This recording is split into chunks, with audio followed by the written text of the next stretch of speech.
Hello mga planggay, sa maghimo tag grade sheets na kay nahimo na ang quarter 1. Para makulak na kasi akong grades.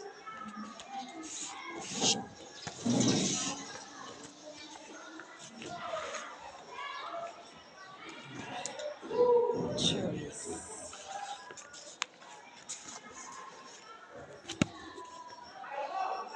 Ganahan ko nga naka-glue siya para dili siya matanggal. Kaya minsan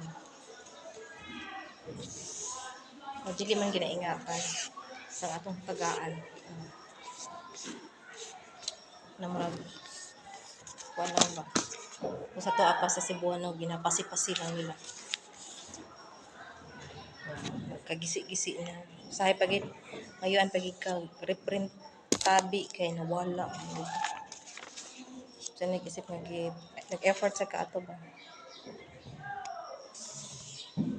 Yeah. So wala ko ka-prepare og grade sheet sa nakalipas nga days kay daghang kay activity oy di makayanan. Kaya man kaso kaya akong laptop man good kailangan magstay ko sa usad nga lugar. So kung naay activity di na ako matrabaho siya. Kaya kailangan ko magstay sa room. Kung magstay ko sa room, mapabayaan ako mga students. Diba? So, lately, nga patay akong laptop permi. Dili ako nakakahabol sa mga reports. So, ganun ka-importante ang laptop sa teachers.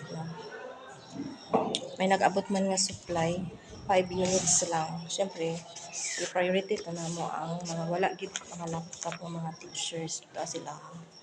So, katong mga naapay laptop nga pwede pa hilot-hiluton, pagpahunod lang usa. Diba? At least, maski kailangan hilot-hiluton, naamang gayud. Pero ang iba, no, wala man. Anyway, ang akong laptop is 7 years na siya. Kaluoy sa Ginoo, 7 years na siya sa serbisyo. Okay, 7 years naman sa ko karon nga September, diba? So nire ako ang mga grade sheets karon para ako naging layout na ko siya kagabi.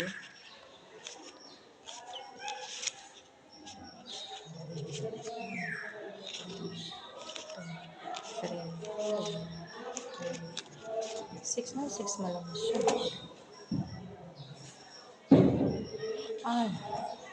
Ang bread and pastry di wala ko na print. Ay, karon na lang. Ang hatag sa nakon ako ang mga grade sheets mga lang.